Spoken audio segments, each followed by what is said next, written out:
besoin aussi alimenter par la parole de Dieu, qui est une nourriture pour toi et moi. Alléluia. Amen.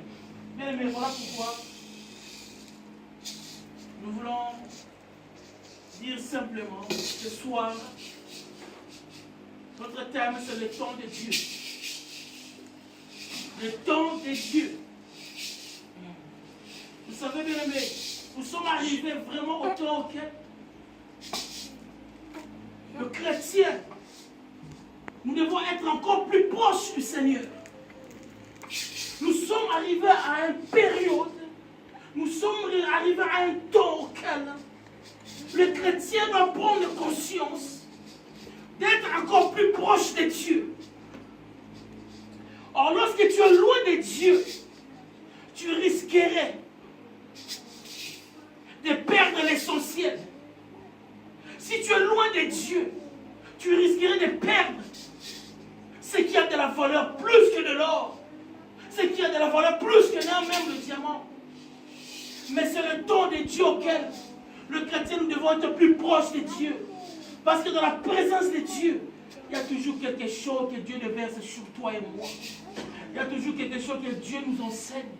Voilà pourquoi ton être a besoin de cette parole pour croître. Ton être a besoin de cette parole pour grandir. Ton être a besoin de cette parole pour avancer. Nous avons dit le temps de Dieu. Lorsque je dis le temps de Dieu, c'est vraiment le temps de Dieu. Que le peuple de Dieu doit sortir de la distraction. Que le peuple de Dieu doit sortir, n'est-ce pas, d'une vie qui ne cadre pas avec la parole de Dieu. Le temps de Dieu est une notion qui rend compte du changement. Lorsque je dis le temps de Dieu, cela nécessite la transformation. Cela nécessite le changement. Il faudrait qu'il y ait le changement. Celui qui s'approche de Dieu doit croire que ce Dieu existe. Or, si tu crois que ce Dieu existe, il y aura le changement dans ta vie. Il y aura la transformation dans ta vie. Il y aura la visitation dans ta vie. Mais si seulement tu crois que ce Dieu existe, il y a certains qui avancent auprès de Dieu, mais sans pour autant avoir cette détermination ou cette ferme assurance que ce que je suis en train de demander à Dieu, est-ce que cela me sera donné?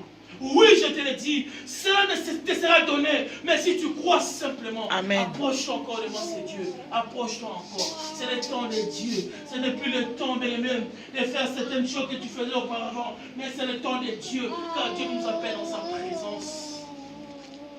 Le temps de Dieu, c'est une notion de changement, de transformation. Car la Bible déclare, il est un Dieu de temps et de circonstances. Rien ne peut échapper à Dieu. Il est un Dieu de temps et un Dieu de circonstances. Chaque circonstance de ta vie, tu dois savoir, tu dois proclamer que c'est Dieu qui contrôle cela. Chaque situation qui t'intrigue, que Dieu va contrôler cela.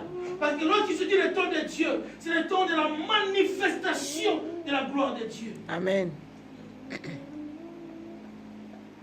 Ecclésiaste 3:1, la Bible nous déclare, il y a un temps pour tout. Il y a un temps pour toutes choses. Il y a un temps pour, n'est-ce pas, te réjouir. Il y a un temps pour, n'est-ce pas, te concentrer. Il y a aussi un temps pour pleurer, c'est vrai, dans le désert. Bien souvent, vous savez, les gens refusent le désert. Mais ce n'est qu'aussi bien souvent dans le désert que les gens rencontrent Dieu. Les gens refusent le désert, bien-aimé. Tu n'as pas refusé le désert. Et certainement dans le désert, plusieurs ont rencontré le Seigneur. Amen. Voilà pourquoi dans le temps de Dieu, Dieu peut te faire passer dans un désert, mais en réalité c'est pour les rencontrer. C'est possible de les rencontrer, ce Dieu dans le désert. Amen. Ne refuse pas le désert. Amen. Accepte le désert.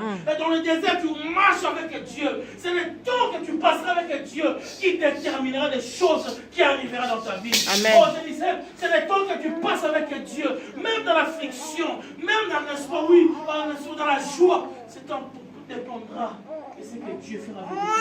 Ne passe le temps avec le Seigneur. La Bible déclare, il y a chaque chose en son temps. C'est vrai. La Bible nous dit encore dans Galates 4:4. Mais lorsque le temps a été accompli, Dieu envoya son Fils. Lorsque le temps a été accompli, Dieu a envoyé son Fils.